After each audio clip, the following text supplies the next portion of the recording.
Good morning. It's Wednesday, the 22nd of May.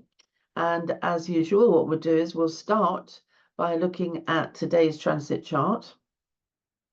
And then I'll tell you what we're going to talk about today, which is Gemini, basically. We're going to learn all about Gemini. Okay, so the sun has moved forward 1 degree, as it does every day. And so here it is at 01, 39 minutes of arc. Of the Gemini portion of the sky. And that portion of the sky is shown on the outside here. This is the zodiac belt with all the zodiac signs on it. We've got 2 more planets poised to go in there, into Gemini as well. So we've got Venus and Jupiter there. So it's a great time to talk about Gemini because it's going to be very well highlighted and emphasized soon. Okay, so what I'm going to do now is stop sharing that, and we'll start to think about Gemini. Gemini is an air sign. One of the most important things about astrology, or my astrology certainly, is the elements. So we have 4 elements. We've got air and water, fire and earth, and they are born out of the polarity, which is the 2 energies which come out of oneness. So we start with oneness, a singularity, and then that is divided up into masculine and feminine, or yin and yang, the other way around, masculine, yang, feminine, yin. And then they divide up into 2 elements each. So the masculine has 2 elements and the feminine has 2 elements. On the masculine side, the 2 masculine elements are fire and air. Out of the air element comes the 3 air zodiac signs. So that has shown us where that works. Now I'm just going to move on to another view here. Just 1 second. While I move it all over, I've got to put it in here first. There we go. I've got to do that, and then I have to share this with you. Okay. And it will be this one. Share. Let's do that. Okay. Now, for a moment, we're just going to have to ignore all these planets. So all these planets here are just going to have to not be here, disappear. Remove them from your mind. Because what I've done is I have taken the transit chart and I've reduced it into a natural wheel, which doesn't mean a lot to you, but what that means is I've redesigned this so that Aries, the zodiac sign, has taken up its position on the natural wheel. Now, the natural wheel is not a birth chart. It's just an explanation, a visual explanation of how we make up the invisible atmosphere or cosmos around us in the solar system. This is how we draw it. So we have Aries at the beginning. Now this is the first zodiac sign, Aries. Then we have the second zodiac sign, which is Taurus. And then we have Gemini, which is the third one. So I just want to show you the position of Gemini. It's between Taurus and Cancer. Now, there is a reason why they are in this order. So Aries, fire, is there to start something, to initiate something, to give us that burst and spark of life, which brings us into this world. And then, having been whooshed into this world on energy, we are then noticing, or we are then very aware of the fact we have a body. And what becomes important is security and nutrition and everything to do with protection, preservation of the body, which the spirit is living in. After that comes Gemini, which talks about our ability to use our minds, our brains, to notice things, to communicate, to start to separate things off so we can give them names. Now, in all of that, I have not yet mentioned emotions and love and the things that become important to us. It's because they come next. Cancer comes after Gemini. So the emotions and love and all the things that we learn about that early on cannot be learned until we have the ability to record, notice, differentiate, separate, communicate, and label. So we can see now that although I'm going to describe what is a very simple sign, essentially, it nevertheless is vitally important for us to operate and look at and grow into the rest of the zodiac signs. Okay. Right, so quite important role Gemini plays in enabling us to think. Now, I suppose we haven't thought a lot about how we think, but we're going to think about it now. So Gemini as an energy does something really basic. It collects knowledge, it stores it, and it has to do this by noticing things. So Gemini, thinking about a toddler, a young baby, for instance, or yes, even a baby is looking around and doesn't say anything, obviously, makes noises. However, from the first hour, it's recording and noting. And all right, the first hour is very much about getting used to Earth, Taurus, the body, where's the milk, where's my warmth, where's my security. But those things will be quickly established. And so then what's happening is the baby is noticing and jumping at things and hearing things.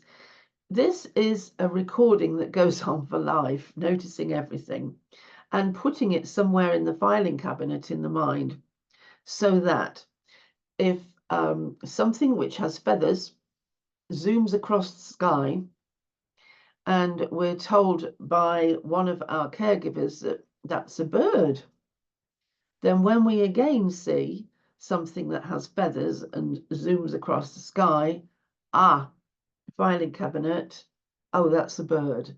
Okay, put that back. These are called schemas. We learn how to learn about the world by using schemas. Okay, so Gemini's great job is actually to collect this stuff and remember it. Now, Gemini does that with great skill. What it doesn't do is make any sense of it or take it into a place where it can philosophize or give meaning to the cosmos or the universe. That is the job of the zodiac sign opposite Gemini, which is Sagittarius. Sagittarius takes all the information of Gemini and goes, oh yeah, that means this means that means the other, and then starts to do a Plato on the whole thing, thinking about it all and using words to make sense or to philosophize or take something into deeper thought. But what Gemini does to start with is just collect it all. So if we are let's say we're all in a car. I think we'd probably get all of us in a car, actually. Let's all get in a car and we'll go touring. We'll come out at a village somewhere. And oh wow, look at this. We've got the sea and we've got things to look at, monuments, what have you. Okay, so Gemini, if somebody is expressing a lot of Gemini, as I would, because I'm a Gemini sun sign. So I would jump out the car and go, great, where's the tourist information office? And I'd rush over to that and I'd get all the leaflets and the freebies and look at the maps on the wall and everything and go, right, okay, got the itinerary. Here's all the stuff we need and the information we need.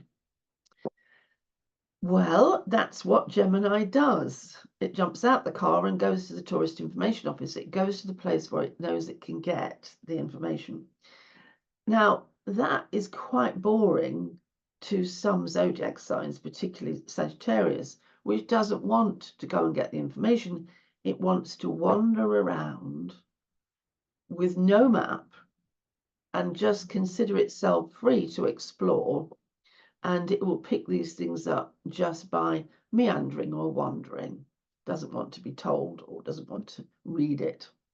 So that's the difference. The antithesis of Gemini is to not investigate and get the information.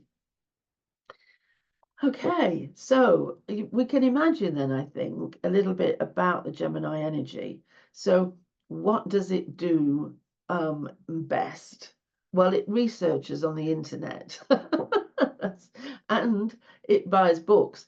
If you are a Gemini or you're a Gemini type person, somebody that has a lot of Gemini in your chart, tell the truth. Do you have a stack of books on your bedside table with bookmarks halfway through? I bet you do. And those bookmarks will stay exactly where they are, because once a Gemini has got what it thinks is all it needs from a book, it flicks through, it goes to the middle, flicks in the next few chapters, reads the last page. We Geminis, we read the last page before we read the book. And then we start, and then we get bored, and then we think we've got it, and that's it. We're not going back to that book. And this is very typical of Gemini. It wants to flick over things, or like a butterfly, really, just land and land and land, and get all the information it wants, or whatever it needs. So Gemini is a friendly energy. It's great at communicating. Doesn't always know exactly the answer to everything, but we'll go and find out for you. It's an energy which isn't very powerful. It tends to get overrun by the stronger zodiac signs, because all it wants to do essentially is give you the ability to communicate, describe, and articulate. So it doesn't want to be forceful or have a particular stance about something. Just because Gemini asks all around about everything, even going up to the criminal and saying, so why do you break into houses and steal things? That is a genuine question from Gemini. Gemini wants to know why it does it, wants to collect that information. So Gemini does that, and it looks as if Gemini is sort of straddling the fence or taking both sides sometimes. But it's not really. It's the fact that Gemini just wants to find out about things and store them. It's another schema. And so we get this peculiar thing where Gemini seems disloyal. And I think it is probably, in as much as it doesn't fall down on one side, take one attitude, and then stay with it forever. If Gemini makes a statement like, I think Italian ice cream is better than Greek ice cream, that's not the finishing post for Gemini. That is the starting place. What Gemini expects to do then is to have everybody debate this until there is a conclusion. And Gemini will give up its starting position straight away. In fact, wants to. It wants to be persuaded otherwise. It wants the debate, and it wants to be flexible, so flexible that it is ready to adopt anything which it sees as a good idea now that somebody has explained it. So all you have to do really with Gemini is just talk, give an explanation, and then Gemini will go, wow, yeah, okay, I get that. Wow, yeah, you're right. And change its mind all the time. Gemini just changes its mind. I used to have a big poster in my bedroom when I was a teenager, and it said, Lord, give me this day my daily opinion. I just thought that was so me. There we go. So what Gemini is doing is allowing us, so when with the sun now in Gemini and those two planets moving in, what Gemini is going to do is fill the atmosphere with its energy. And then it's available for all of you. So even those who don't have Gemini in their birth chart have access to it at that time, or this time as it is. So we will all be able to communicate better, write information things better.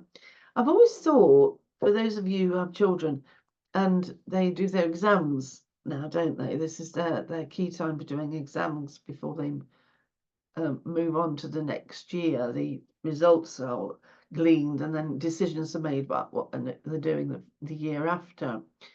I've always thought, what a fabulous time to do exams, because the sun is in Gemini and it means that they can sit there and write all that information down. Get it all down. And I've always thought, oh, that's a fabulous thing. What a wonderful thing for the school children. I wonder if that's a coincidence, or somebody said, look, they seem a bit brighter in May or June. Let's do it then. Anyway, so we've all got access to this brilliant information, and we can all do the research, and we can also learn about everything we want to learn about with more ease than we could before. So if you want to write a blog, write a blog. If you want to start a book, start a book. At least you've started it with the sun in Gemini. That's a very good start. And it's great for friends, and it's great for partying. I mean, arranging to meet friends. Gemini is a great friendship person, because what it wants to do is take the information that everybody else has got and store it. Right. So if I see 5 friends and I'm talking to them, oh, there's all this information going in. So when I see somebody who knows them, I can go, oh, yes, I saw them, and this and this and this and this. Gemini loves to so say you're looking for a bicycle. So Gemini remembers that. And then when it finds somebody who's selling a bicycle, it'll go, oh, I know somebody who's selling one. They love to connect people up in order that they can share or barter or sell. So it's an energy which is flexible. It allows us to break down our solid positions. So if we have permanent positions, I'm not changing my mind. Gemini is the energy which will come along and enable you to change your mind because of its flexibility. So it actually is an energy at the end of the day which allows fluid exchange between people, understandable exchange. And that's about it, I think, for now. Let's leave it at that. I have just brought a book out called The Easy Way to Learn Astrology, and I'm describing in that the zodiac signs in great detail, a lot more detail than I've just been into actually, but it might be worth you having a look. It's £13 with a discount, I think, on the Inner Traditions website, or you can buy it from me and then you get a signed copy. Okie dokie. So happy Gemini thinkings and ramblings, and I'll see you tomorrow. And have a lovely day, okay? It's nice to see everybody. Bye-bye.